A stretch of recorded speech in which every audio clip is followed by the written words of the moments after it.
helping people passionate about planning for their future rise above investment myths to build real wealth. Isn't that really just common sense financial advice? It's both. Oh, okay. It's only money with Scott Brown from Edgewater Family Wealth. Good and loud for everybody, Scott Brown. Yay! Edgewater Family Wealth. And I can see that you are adorned with some wrist wear as well. We were just talking about, wearing things on your wrist as a man. Like, I think it's a thing now where dudes are wearing like bracelets or some kind of bangle or something that reminds them of something, or maybe their kids gave them. What are you wearing? What is that? So these are ocean.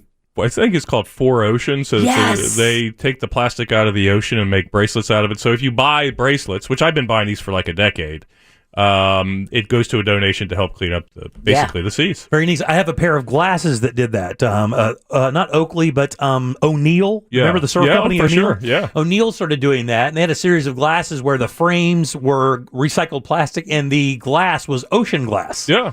And they are badass, by the way. And that's a very cool concept. Yeah, it is. It's and I got a little hippie in me, as everybody knows. Sure, yeah. So that's something I started doing, like I said, decades ago, and just kind of stuck. And whenever one of them breaks, one of my kids gets me into it. Oh, that's cool. That's so cool. Did you ever surf or anything when you were a kid? No, I grew up on the West Coast, so there's not much surfing in St. Petersburg. Like this, there's not. The break is 2 feet, so That's a good day. If you're lucky, yeah, get your head stuck in the sand. That's about it. All right, Scott Brown runs Edgewater Family Wealth, 38 years here in town as a fiduciary and portfolio manager. Been doing it quite a while. Family business, started from the ground up, made it good, and then. It's a good story. You and I got to catch up last Tuesday during dinner and get to know each other a little bit more. You and I have a lot of parallels in our childhoods, do we not? We do. We both come from less than financially secure situations, and not that I was starving. I certainly don't want to give anybody that impression, but certainly money was not plentiful. It taught me a lot about money, taught me a lot about hard work, and like a lot of young people, I started bagging groceries at 14 at Publix, put myself through college that way. And even when I started in this business, I unloaded trucks at Publix. So I would go to work at midnight, unload trucks till about 6 a.m., come home, take a 2-hour nap, put my tie on, and start my investment business. I think that's a really unique thing to say, because here's the thing. I think a lot of people who believe that people who are in the financial sector either grew up with that money, they had a mom or a dad that were really kind of astute to that kind of knowledge and kind of taught them, kind of took them under their wing. You didn't have any of that. Nope. I mean, matter of fact, as I remember right, you really didn't even get into this game until kind of later in your life. This wasn't even really a decision you had made cognitively, right, until later in your life. Yeah, so I didn't initially go to college for it. I have a degree in international affairs, which is fairly useless in this world. But it did give me kind of a broad understanding of the world, history and economics and things of that nature. But no, I started in the business at 23. So I did start early, but I didn't really understand what the business was. I promise you, till I was probably in my 30s. You start these jobs. Like most people, when you're young, you don't even know what the job is. You're like, will you pay me? Yes. Okay, good. Right. So I did that. And over time, I realized it's not just about stocks and bonds. It's not just about the sexy sell. It's not just about charts and graphs and arts and crafts, as we used to say. It's about developing process, having disciplines and responsibility, and providing value to the clients as they go through their financial journey. Yeah, and again, as we were talking last week, just for people who don't know, Scott, after the show last week, went out and had some dinner, and we were there a couple hours talking.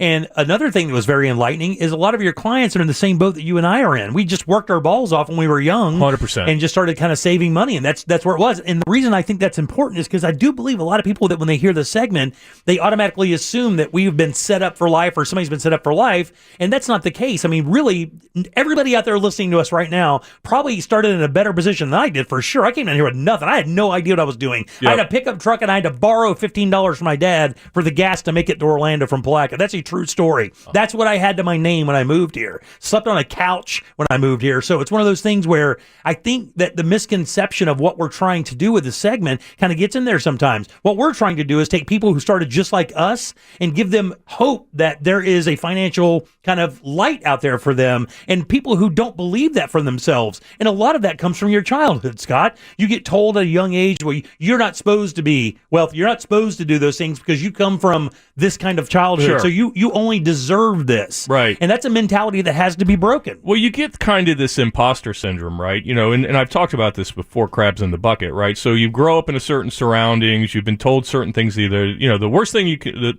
the second worst thing you can tell a kid is that they're stupid.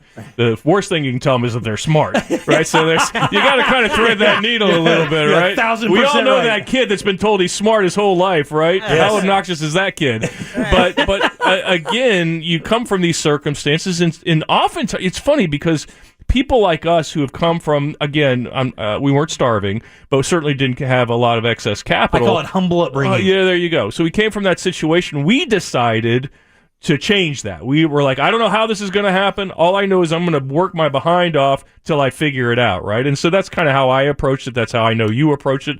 I know that's how everybody in this room pretty much approached it, right? Is we're going to work hard till we get this thing. We're going to run into that wall until we go through it. Right, exactly. Right? But a lot of people have been convinced that they're dumb or they're not good at this or whatever. And one of the things that, honestly, it just pisses me off to no end when people feel that way. It just aggravates. I'm 60 now, so I get to be grumpy, by the way. That's fine. You can do kids that. get off my lawn. So it upsets me when people have these preconceived ideas about themselves, about the system, about how money is garnered. And I had a guy come to me about 5 years ago, and it's a gentleman I've known for a while, and he's always been a little sheepish about approaching me, and I never bugged him because I thought, well, if he's ready, he'll talk to me.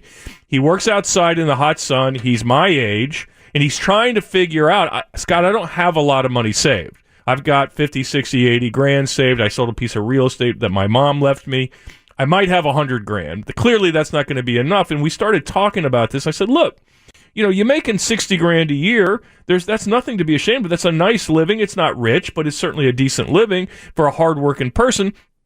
And you got 100 grand. You got 6 or 7 more years till you're eligible for Social Security. But think about this. If you're making 50 or 60 grand, Social Security for you is going to be in the $30,000 to $35,000 range. Yep. So first of all, you have to recognize that your gap is not 60 grand.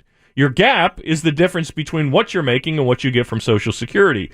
So what I told him was, I said, look, he said, I got to get out of the Florida sun. I'm working. I can't do summers anymore. So we sat down and devised a plan for him to work part-time, get enough hours to keep his health insurance till he could get to Medicare, continue to save a little bit, but get out of the sun in the summertime. His employer went for it.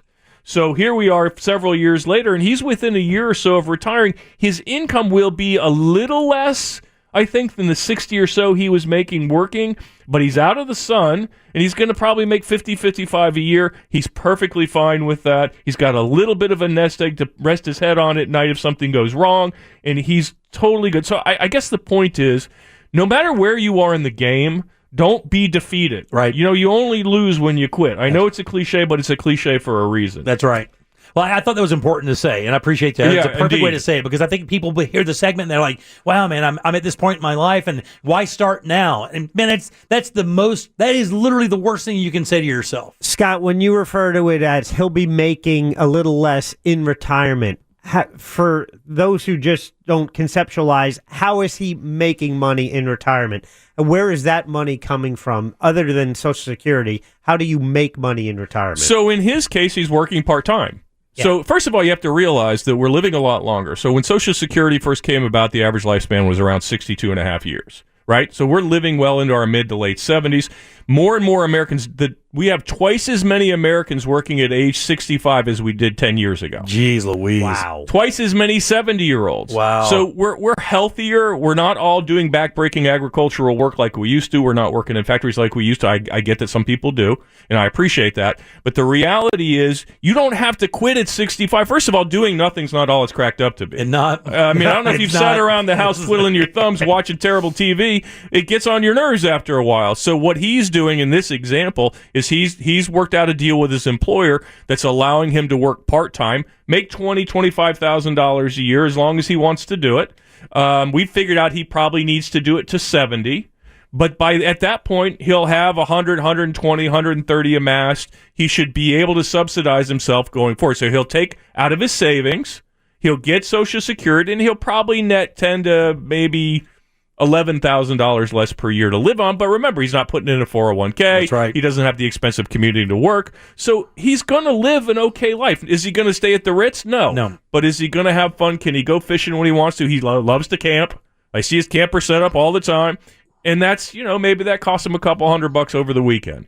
Yeah. But that's a great thing is also to know the plan. So if you have an idea, if you go to Scott and go, hey, look, I need to do this. And that's one of the big things, right? I would like to make this in retirement. Well, then you can kind of take what you have and kind of back engineer it to come up with something that you can do. Yeah. It's again, I say this all the time in meetings or in seminars is people will say, well, what's the rate of return? And my answer to that is, well, what is the needed rate of return? What do you need to earn? Most people have not sat down with the yellow pad and said, and I'll make it overly simple. I got $200,000 and I need to generate $10,000 a year. That's 5%, right? Most people haven't even done that, right? Yeah. So if you don't know what you need to earn, then how can I tell you what you're going to earn or what we're going to try to earn? Because again, somebody might come in and say, I need 20,000 on $1 million. Well, that's 2%. Another person might come in and say, I need 80 grand on $1 million. That's 8%.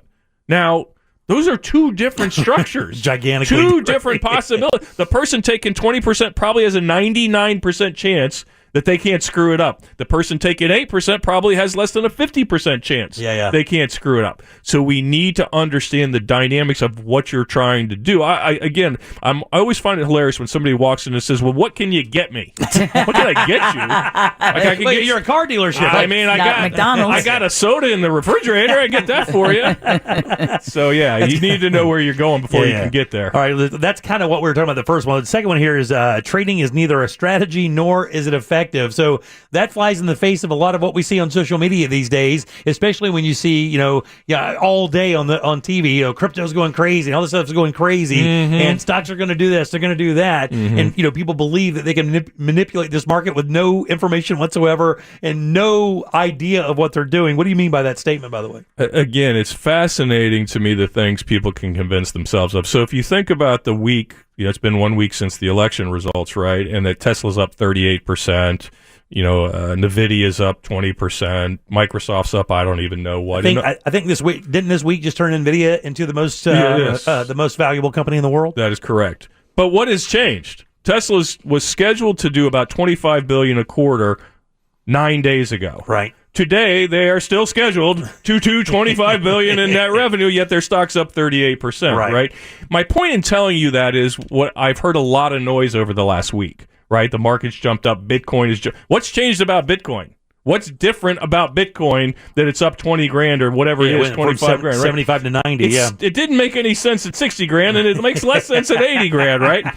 If you buy an apartment building, you know that apartment building's going to generate rent. Right? And as inflation takes us down its little road, that rent's going to grow over time. If you buy a stock, there's a company. If you buy Apple stock, they make iPhones. They employ millions of people. That they generate a ton of revenue. That they pay a dividend. And if the next cool iPhone hits, the stock's going to jump in price. If you buy Bitcoin, what are you expecting to happen? Right? You just need somebody else to sell it to at a higher price. That's it.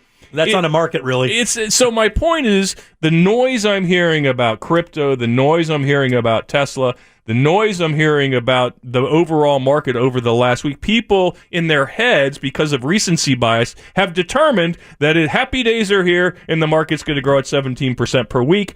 I got news for you. That ain't happening. So don't confuse a bull market with brilliance. That's what a lot of people do. Well, it happens all the time. It went up 500 points, 600 points in the last 2 or 3 days, and now it's down almost 3 today. So it's the roller coaster ride. The thing is, just stay on the ride. I read something many years ago about a woman who went back to college in her 90s. And all of her friends said, well, how old will you be when you graduate? And she said, how old will I be otherwise? If I don't graduate, exactly. Won't I still be the same age?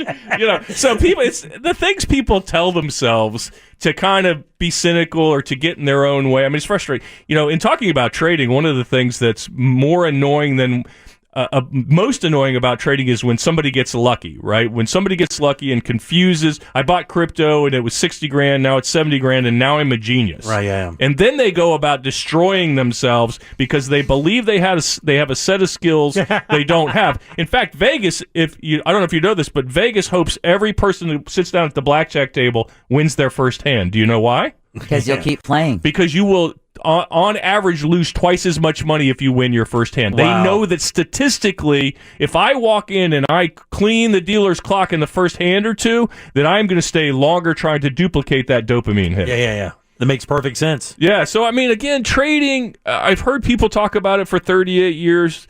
Young men are particularly prone to this because it's kind of been gamified. Well, also social media has really pushed out the narrative that you can get rich fast. I think that's one of the greatest disservices 100%. that we haven't seen with social media. Everybody talks about all this other stuff, but in reality, it's turned an entire generation of young men into people that believe that they can manipulate a market that hasn't been tamed in 200 years. That it doesn't work like that. People don't. I mean, there are a few people out there that really kind of know what they're doing, but in reality, if you look at even Berkshire Hathaway's portfolio, it's blue chippers. It's all these people that you think are these geniuses. They are, no question. But in reality, all they did is be patient. They're geniuses in the discipline and the patience. Right. So I'm glad you brought up Berkshire. So 8 days ago, Berkshire owned Coke, Geico, American Express, Bank of America. Today, and Apple, although less of it. Yes. Today, they own Coke, Geico, Bank of America, et cetera, right? Exactly. Not Warren Buffett's like, he's probably been napping for the last 9 days. He doesn't even know that election happened, right? He doesn't even care. I love it. And interestingly enough, Berkshire's up in one of the top 10 increases over the last week. So, again, people overthink it. They think it's complicated, and they think they've figured the secret out. I got news for you. There's no secret. So that is one of my frustrations, and as I've gotten older, I've gotten a little impatient. I actually jumped on one of my young guys the other day who was kind of talking a little trash about trading, and I just about shoot him out of the room because it's not healthy. Because the problem is when something goes wrong with your crypto purchase, as a young man, for example, you're not going to say, I did something dumb. What you're going to say is the system is rigged. Right. You're going to become bitter, and that's going to keep you from doing the things you need to do over the next decade or two to actually acquire wealth. That is what I think the greatest crime of crypto is that it's making people bitter because they hear about the person that doubled their money overnight, they try to chase it, and they never catch it, and then they blame the system. And they hear about the person that says they doubled their money overnight. Right. Yeah, and in reality, you don't know how much of these people have. I would verify that. Yeah. Scott, would you like a little more high praise from the texting service? I love praise. I have a weak ego. This texter writes, I really think this Scott Brown segment should be required curriculum in high school and college. Oh, I offered, by the way. I sat down with our legislators and offered to write it for them. They, to date, have not taken me up on that. Well, they raised their book. You don't know how to make anybody rich. Yeah, that's right. I blew it. All right. Well, Scott, it's EdgewaterFamilyWealth.com. He is a fiduciary and, of course, a portfolio manager. He's been doing it for 38 years here in town. Yeah. Small company, family owned, and ready to help you out whenever you need. Tell me how they can get there and about the books as well, my friend. Yeah, so we got 2 books that you can always ask to get sent to you. One is I Got a Guy, which teaches you how to use a financial advisor, basically the questions you should be asking. Second one is I've never made anyone rich because I never have. My job is to help maintain wealth, not create it. So those books are available to you at EdgewaterFamilyWealth.com. You can also schedule a consult at EdgewaterFamilyWealth.com anytime you like. We will begin our events anew and exciting events coming January and February. Cannot wait. You guys give it up. Good line for Scott. Yay! EdgewaterFamilyWealth.com. Scott, good seeing you, buddy.